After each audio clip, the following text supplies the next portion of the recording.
और हाँ भाई, ये तो मैं दिखाना भूल ही गया, ये प्यारा सा मैंने जो ब्लॉगर बनाया ना, but this is the reality. Universities में फीस कैसे पे होती है, हो भी सकती है कि नहीं, आप लोगों को पता चल गया होगा। उसके बाद अगर आप लोगों की गर्लफ्रेंड है तो आपको मोर एंटरटेनमेंट चाहिए, ठीक है। मोर एंटरटेनमेंट मतलब मोर खर्चे।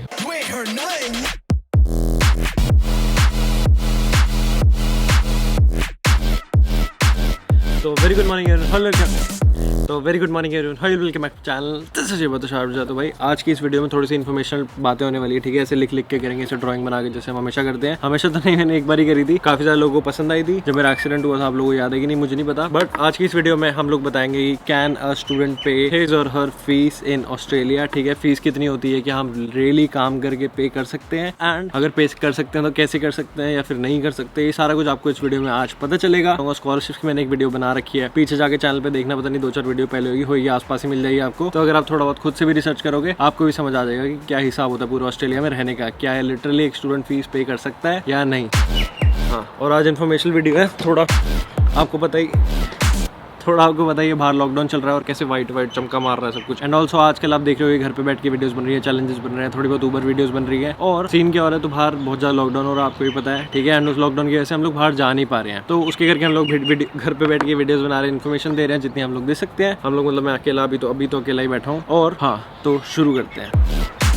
तो हम लोग शुरू करते हैं आज के कार्यक्रम से, कैन आई पे माई फीस। तो सबसे बड़ा क्वेश्चन यही सबके दिमाग में आता है कि कैन आई पे माई फीस। तो मैं आपको शुरू में बता दूं कि एक साल में होते हैं 52 वीक्स, 52.14, 9 मंथ्स में होते हैं 40 वीक्स, और 13 मंथ्स में होते हैं 13। अब बोलोगे कैलकुलेशन सही नहीं बैठ रही, तो भाई जब मैं 9 मंथ्स देख रहा था ना, तो थोड़ी सी वारदात, जैसे मैंने गूगल पर सर्च करी कि 9 मंथ में कितने होते हैं, क्योंकि अपने को इतनी नॉलेज नहीं है, तो ये लिखा है कि प्रेगनेंसी से रिलेटेड 40 वीक्स, तो मैं ठीक है लिख देते हैं, तो करीबन 39 होते हैं, पर हमने एवरेज ले लिया है, तो ठीक है, कोई दिक्कत नहीं है। अब हम लोग बात करते हैं सेमेस्टर डेज की, कब सेमेस्टर होता है। तो भाई फरवरी मिड से लेके जून मिड तक सेमेस्टर होता है, और जुलाई मिड से लेके नवंबर के एंड तक होता है सेमेस्टर, ठीक है। मोस्टली यूनिवर्सिटीज में होता है ऐसे। उसके बाद हम लोगों की होती है वेकेशन, ठीक है, मिड जून से मिड जुलाई तक, और ये ठीक है मिड से नवंबर तक, जो होती है 3 महीने की अप्रोक्सीमेटली। और इसे मैं आपको क्यों बता रहा हूँ, आपको आगे समझ आएगा। जो हम लोगों की पर आवर पे होती है ऑस्ट्रेलिया में होती है $25 के अराउंड, ठीक है। किसी की 19 होगी, किसी की 20, किसी की 30, किसी की 35, तो मैंने कहा इतनी ले लेते हैं 25, ठीक है। और बाकी लीगल डॉक्यूमेंट्स में 19 के करीब है, if I am not wrong. हाँ, तो $25 हम इस वाले एग्जाम्पल के लिए ले रहे हैं आज वाले। ये जो 9 मंथ्स होते हैं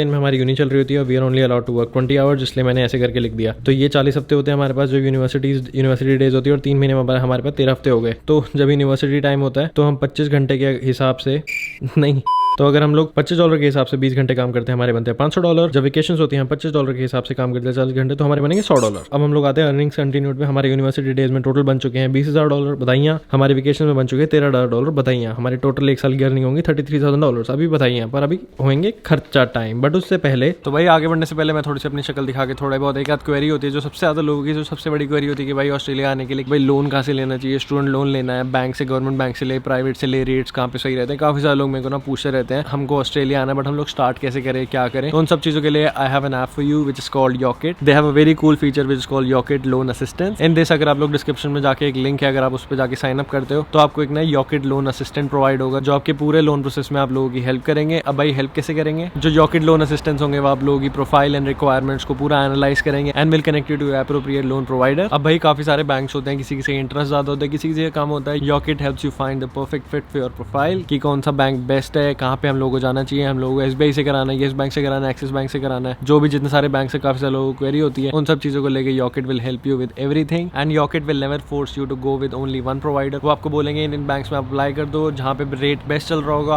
आपकी जो रिक्वायरमेंट होगी, आपको जो अच्छा लग रहा होगा, then you can go with that. Also they will help you with the negotiation part as well. And इतना ही नहीं, they will also help you get into your dream university, की आप लोग उस यूनिवर्सिटी के लिए एलिजिबल हो कि नहीं। अगर मान लो मेरे को 2 यूनिवर्सिटीज कंपेयर करनी है या 4 करनी है, क्वेरी यूनिवर्सिटी कंपेयर कर और university of New South Wales करनी है सिडनी यूनिवर्सिटी के साथ कंपेयर, ठीक है। तो हम लोगों ने 3 यूनिवर्सिटी कंपेयर पे डाला, एंड यहाँ पे 3 चीजें आती है, ओवरव्यू, फाइनेंस एंड कंडीशन, आपके लिए सेफेस्ट ऑप्शन क्या है, आप लोगों का एडमिशन इसमें 90% हो सकता है, मतलब सब कुछ आप लोगों को क्लियर करके दे देंगे, just so that you don't face any problem. So go down in the description and check out Yocket premium. Now let's come back to खर्चा टाइम, ठीक है। सबसे बड़ा खर्चा होता है हमारा टैक्स, उसके बाद फंस गई ग्रोसरी, रुको। उसके बाद हम लोगों का सबसे बड़ा खर्चा होता है जो होता है ग्रोसरी। उससे मतलब ग्रोसरी तो थोड़ा कम होता है, ये फंस रहा है यार, ये रुको एक मिनट, कागज मेरे हाथ में। ग्रोसरी इतना बड़ा नहीं होता, रेंट उससे ज्यादा बड़ा होता है, तो रेंट का सबसे बड़ा खर्चा हो गया। उसके बाद जो अपने एंटरटेनमेंट चलते रहते हैं छुटपुट, वो भी होते हैं हफ्ते भर में। उसके बाद अगर आप लोगों की गर्लफ्रेंड है तो आपको मोर एंटरटेनमेंट चाहिए, ठीक है। मोर एंटरटेनमेंट मतलब मोर खर्चे, फिर आपको ऐसे होना पड़ेगा, ठीक है। ये सब मतलब थोड़ा ठीक है, कोई नहीं, आगे बढ़ते हैं। उसके बाद आपके पास अगर गाड़ी है तो वो ऑप्शनल है, उसके खर्चे मैं बाद में बताऊंगा। बाकी हम सबसे पहले करते हैं टैक्स की बात। जब तो भाई आप $1000 कमा रहे हो 13 हफ्ते में, तो आपके बन रहे थे बढ़िया $13,000, बट उसमें से लगता है $200 का टैक्स, करीबन $200। तो मैं यहाँ पे चीज चिपका आया हूँ जिससे आप कर सकते हो कितना टैक्स लगेगा। तो मैंने टैक्स को सबसे बड़ा खर्चा क्यों बोला, क्योंकि वो आते ही कट जाता है, ठीक है। आपको बाद में अपना कटवाना पड़ता है बाद में टैक्स, ठीक है। अगर ऊबर कर रहे हो तो बाद में कटता है, जब TFN पे जॉब कर रहे हो, टैक्स पे जॉब कर रहे हो, तभी के तभी कट के आपको सैलरी मिलती है। अगर रिटेल में कर रहे हो, डोमिनोज पे कर रहे हो, ऐसे तो मान लो आपने $1000 कमाए अपने फुल टाइम वेकेशन में हर वीक, तो वो बनेंगे $800 के करीब, और आपकी कमाई हो जाएगी $10,000, $10,400। वही सेम चीज अगर आप लोग अपने यूनिवर्सिटी डेज में कर रहे हो $500, तो करीबन $50 $60 के अराउंड टैक्स कटेगा। हम लोग लेते हैं $50, और 450 बनेंगे 40 वीक्स के हिसाब से, आपको बनेंगे $18,000। आपकी जो टोटल इनकम अभी बनी है वो बनी है $28,400। पहले ज्यादा बन रही थी, कोई बात नहीं, सबके साथ ऐसे ही होता है, जब टैक्स देते हैं ऑस्ट्रेलिया में सबकी फट जाती है। उसके बाद हम लोग आते हैं ग्रोसरी पे। ग्रोसरी का हमारा खर्चा होता है $50 पर वीक। हमारा रेंट का खर्चा ऑन एन एवरेज, ही सारा ऑन एन एवरेज लगा हुआ है, ठीक है। रेंट का हमारा हो गया $150 पर वीक। एंटरटेनमेंट का मान लो $50 पर वीक। मान लो बाहर से छुटपुट खा लिया, ये वन कोई बोलेंगे नहीं हम तो सेव करें, भाई हो ही जाता है, बाहर की कंट्री में थोड़ी बहुत याशी तो जरूरी है। तो हम लोग बात करते हैं ट्रैवल की, करीबन $40 के करीबन खर्चा आता है ट्रैवल में, ठीक है। बस में जा रहे हो, ट्रेन में जा रहे हो, कहीं ना कहीं पूरे वीक ट्रैवल कर रहे हो, काम पे जा रहे हो, तो खर्चा इतना हो ही जाता है। गाड़ी है तो उसका मैं अलग आपको बताऊंगा। जैसे मैंने बताया, अगर हम इन दोनों इनकम में से माइनस करें पर वीक के हिसाब से हमारी सेविंग्स हो गई $160, और जब हम ज्यादा पैसे कमा रहे हैं हमारी सेविंग्स होंगी $510। तो अगर सेविंग्स की बात हो गई है तो हम पूरा कैलकुलेट करके दिखाते हैं। $160 40 वीक के हिसाब से हमारे बन गए $6400। $510 के हिसाब से 13 हफ्ते हम लगाएं तो हमारे बन गए ये, टोटल हमारी सेविंग्स होगी $13,030। ये फिर ऐसे दिल भी टूट जाएगा बंदा बंदी के, इतने सारे पैसे कमाए गए कहाँ। Now comes the main part, that is हमारी फीस कितनी होती है। तो MBA की फीस करीबन हो गई $30,000 पर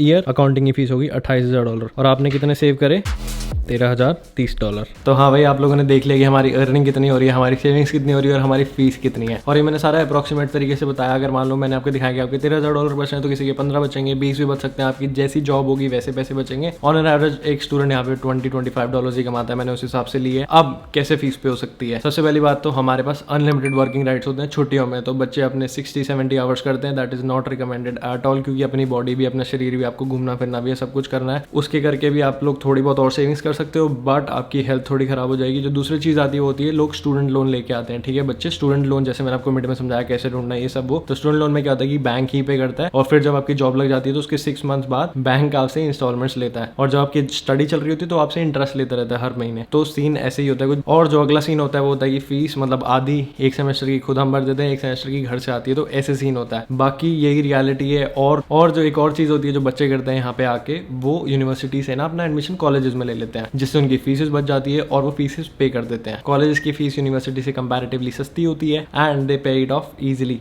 बट ऑफ कोर्स आप बड़ी यूनिवर्सिटी में आ रहे हो, उस डिग्री की ज्यादा वैल्यू है। आप छोटी यूनिवर्सिटी से कर रहे हो, छोटे कॉलेज से कर रहे हो, उसकी डिग्री की वैल्यू कम है। भले ही मान लो हम लोगों को PR नहीं मिली, कोई प्रॉब्लम होगी, हम लोग वापस इंडिया चले गए, तो हम लोग, हमारी अगर यूनिवर्सिटी की डिग्री होगी तो उसकी वैल्यू ज्यादा होगी as compare to a college degree और समथिंग। बाकी अगर आपके पास स्किल है, आपके पास जोर लगाने की क्षमता है, आप कुछ भी कर सकते हो पूरी दुनिया में, you are free to do it. But this is the reality. Universities में फीस कैसे पे होती है, हो भी सकती है कि नहीं, आप लोगों को पता चल गया होगा। और अगर हम लोग कार की रजिस्ट्रेशन की बात करें तो वो करीबन साल की लग जाती है $1000, और हर हफ्ते का पेट्रोल लग जाता है $40 से $50। आप ऊबर ईट्स ड्राइवर है तो आपको ज्यादा तेल लगेगा, और ये सारा कैलकुलेट करके जोड़ लो अपने खर्चों में। ये पूरी वीडियो मैंने डिमोटिवेट करने के लिए नहीं बनाई है, but just show the reality. If you have a very good skill then आपकी पे हाई हो सकती है, $30-35 तक भी जा सकती है। But the more you earn the more you पे टैक्स, तो आप लोगों को उसका भी ध्यान रखना है। आई होप आप लोगों को वीडियो अच्छी लगी होगी। अगर इतनी अच्छी लगी तो लाइक कर देना, कुछ अच्छी लगी बहुत ज्यादा सब्सक्राइब कर देना। मैं ये वीडियो काफी टाइम से सोच रहा था कि बैठ के बनाऊं, बट अभी मुझे टाइम नहीं मिल रहा था ये सब, और कोविड भी बाहर चल रहा था। मैंने घर बैठ के थोड़ा सा एजुकेशन, थोड़ा सा जितना आपने को थोड़ी सी एजुकेशन बांट देते हैं हम लोग। और हाँ भाई, नीचे डिस्क्रिप्शन में लिंक है, जाके यॉकेट आपको चेक करो। And love from Sydney, boy from India.